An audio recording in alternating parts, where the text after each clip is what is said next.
Hello and welcome to Inside the Americas. Coming up on today's show. After 13 months of division, the Republican Party attempts to rally around the candidacy of Donald Trump. Officially confirmed at the convention in Cleveland this week.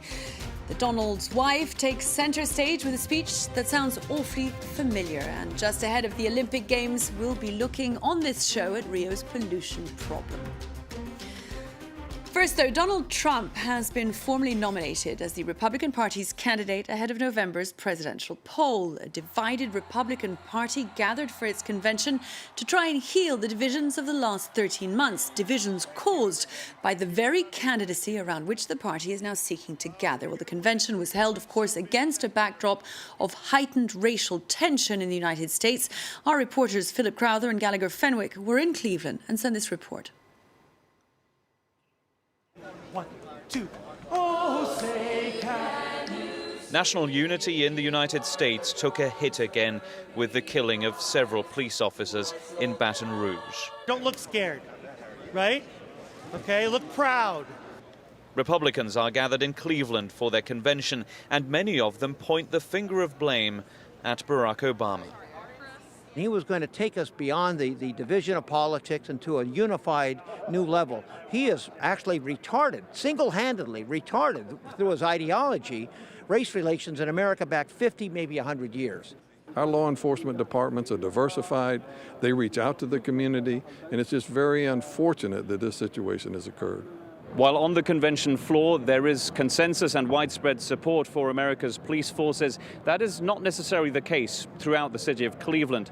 In some parts, there is deep distrust between America's law enforcement and the African-American community. This is where Tamir Rice, a 12-year-old African-American boy, was shot dead by police in 2014. Young Richard plays in the same park that has now been turned into a shrine.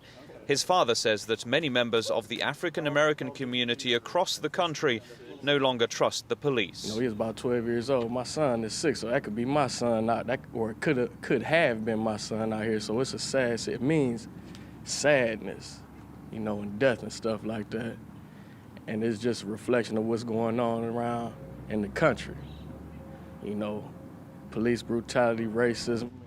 Race relations are in the balance across the U.S. Richard's father says a boiling point could be reached this week as Donald Trump and the Republican convention visit Cleveland.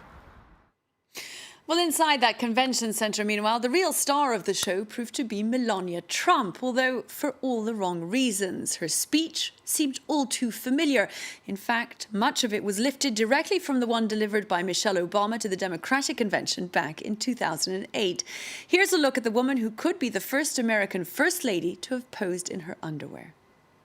She will make an unbelievable First Lady. So I'd like to introduce my wife, Melania. Come. Thank you.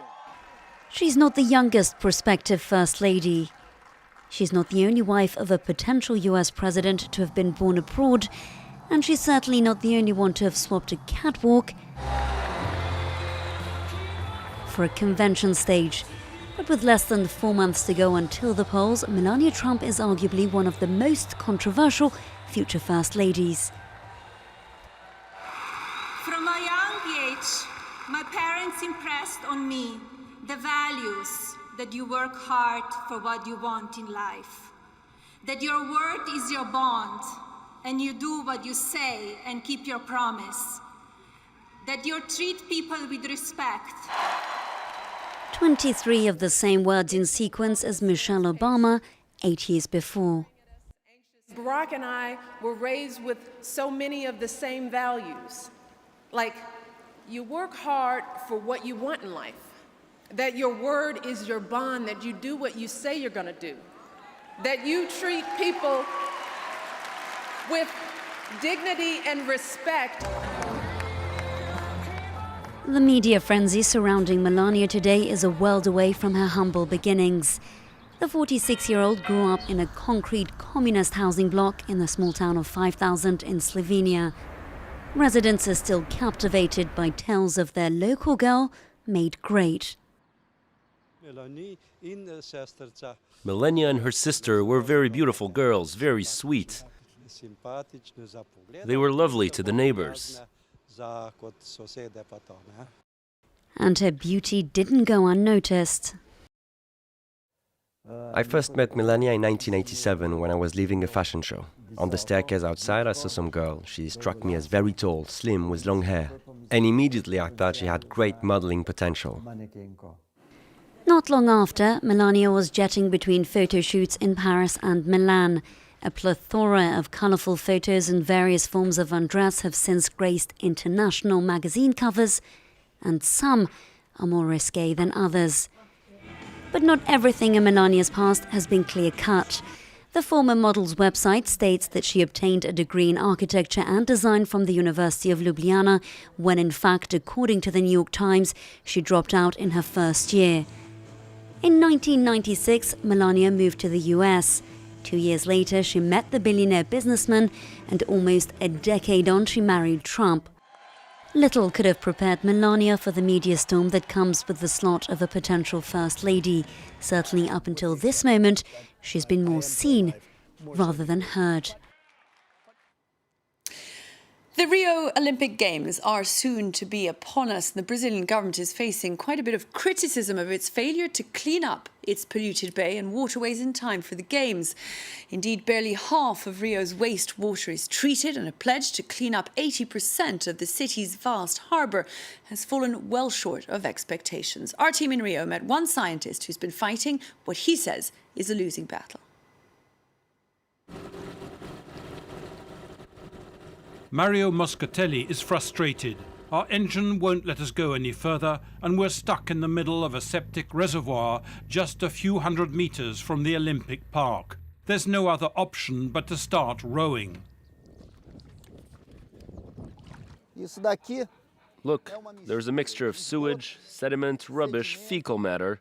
For 50 years, everything you can imagine has been dumped in streams running into the lagoon. These buildings are the Olympic Park, one of the 3 main Olympic sites across the city. The adjacent lagoon should have been cleaned up by now.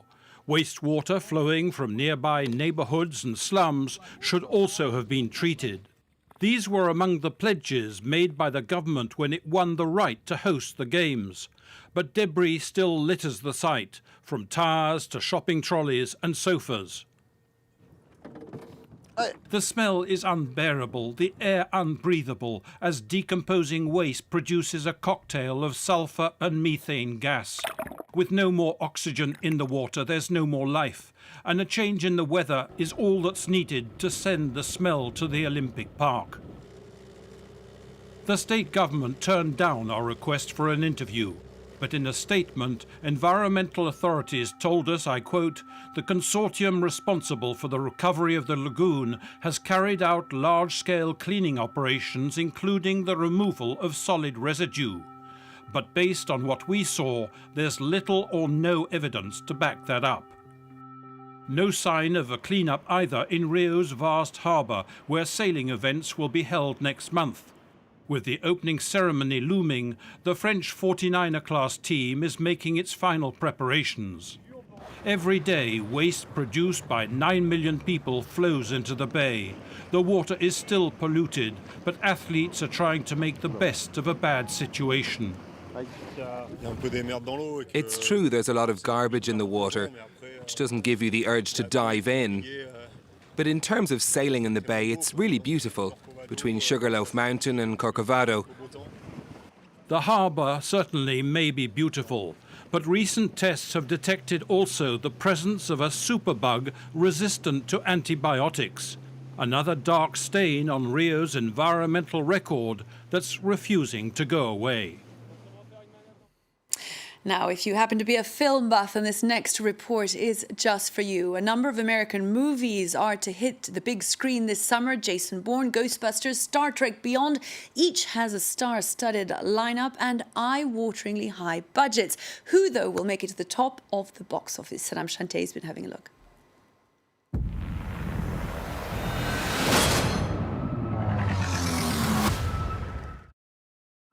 It's a season of sequels and reboots, starting with the 5th installment of the hit movie series Bourne. and Matt Damon is back. The actors revealed that in the latest edition he has only about 25 lines, though he did have to flex other muscles for the film. A final movie that we've made is really on another level. The action is ratcheted up, everything is a little more intense. Another cult franchise making a comeback to theaters is Ghostbusters.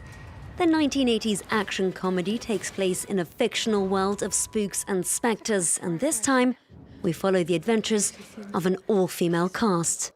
My name is Erin Gilbert, Doctor of Particle Physics.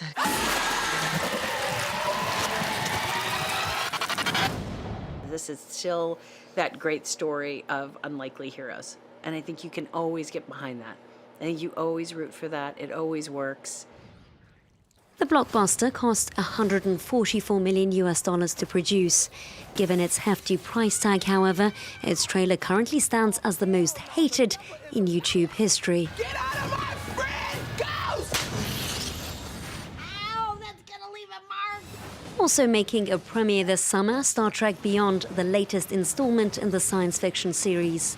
And iconic characters like Captain Kirk and Spock return to the silver screen. Well, at least I won't die alone. Among them, a new recruit, a lizard, played by British actor Idris Elba. My character's never been seen in a Star Trek movie before, so that was enticing. I enjoyed it. The scope of action in Star Trek Beyond, the 13th in the sequel, is more in line with the TV series, but the twists of the plot are current. Hikaru Sulu goes where no one has in 50 years of Trek. That's out of the closet. The officer, played by John Cho, is gay. I think people like Star Trek because it says something that we hope to believe about ourselves, that we would rather have peace than war, and we'd rather focus on our similarities rather than our differences. Another flick hitting the cinemas this season is the long-awaited Suicide Squad. Starring Margot Robbie and Will Smith, the 130-minute picture revolves around an irreverent band of supervillains sent off on a mission to fight crime in exchange for clemency. Let's go save the world. Well, that's it for Inside the Americas. We're back next week with more, though. Do stay tuned.